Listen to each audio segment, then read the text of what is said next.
Well, welcome back to Do-It-Myself Garage. I was in a bit of a hurry last week to get this car running. I mentioned the fuel line and I didn't say what I actually did. That was my solution. So obviously I left it long to make sure it would work. Worked great. So I'm gonna get that cut and routed properly now. But it does not leak, so that's the most important thing. Let's see what else.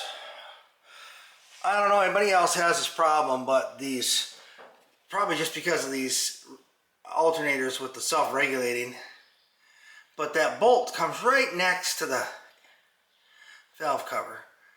So I put a little like a rubber cap on it so a guy can't just drop a screwdriver or something down in there by accident.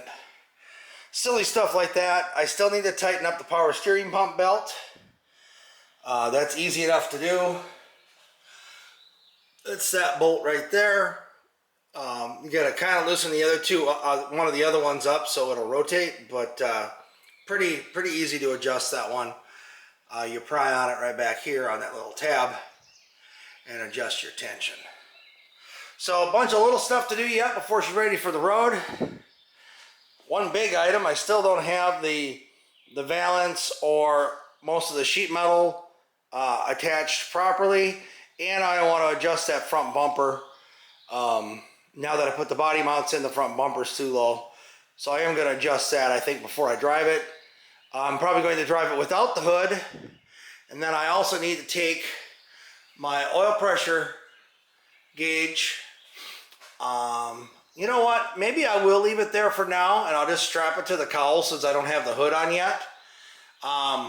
But that's eventually going to go because I have the rally gauges that need to get put in and a proper setting unit sent to that. So a lot of work to do for the week. I'm getting started a little earlier in the week filming. I don't know how much work I'll get done, but like I try to say, just keep plugging away. Well, the car is pretty much ready to move. Got some wire here. I'm gonna tie up the exhaust system so it's out of the way, so I can actually move it and drive it a little bit at least up and down the street, get the transmission working, get the brakes working, all that good stuff. But let me get this exhaust tied up.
Drive I got, but I got her down the road and back, and man, am I happy about that.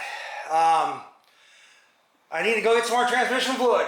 That last quart was just enough to get her going, but could definitely use a little bit more.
went and bought a Pittsburgh brand bleeder kit, vacuum pump kit from Harbor Freight.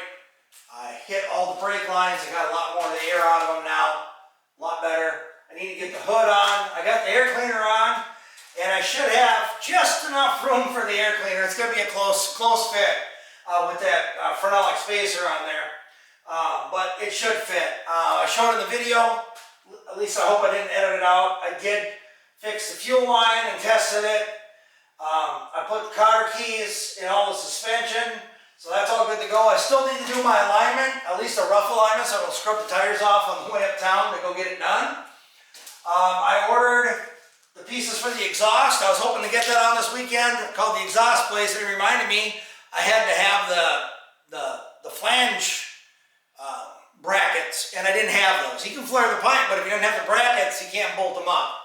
So I had to custom order them. They'll be here on Monday, but that's a little too late for this week's video. But we're getting there. I took it out for a drive. I can move it back and forth in the garage all I want now.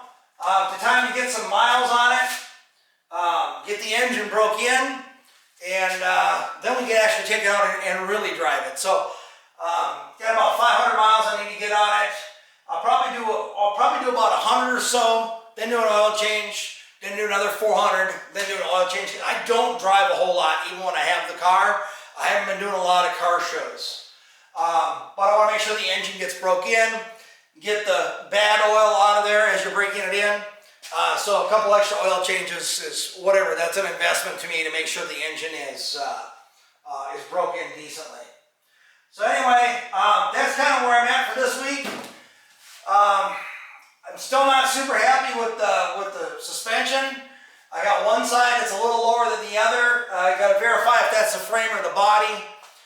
This car was hit before I bought it. I knew the frame had been straightened. It does not appear to be the frame. So it could just be the way the body is sitting on the frame. So that can get bent also. So we'll kind of go from there. I'm more concerned about how it drives than how it looks. Obviously, I didn't throw any of the chrome on. I've got this black stripe on the bottom. I painted the bumper black. There's a lot of things that are like, oh, why would you do that? It's like, I want something I can drive. And when I get to the point where I can, take the time and get the paint nice, okay, that's great. But I also want to be able to drive it and not what's this? Every single time I turn around, be worried about the paint. I don't mind a nice looking car, but I want to be able to drive it as well. So I appreciate everybody following along. Not the most in-depth video this week. I got a bunch of little stuff done. I got a bunch of yard work done around the house. Tire changed on the lawnmower and stuff. So obviously real life takes over as well. Appreciate everybody following along, liking, subscribing. But we did get to drive it, and that was a huge relief. So thanks again, everybody, and we'll see you in the next video.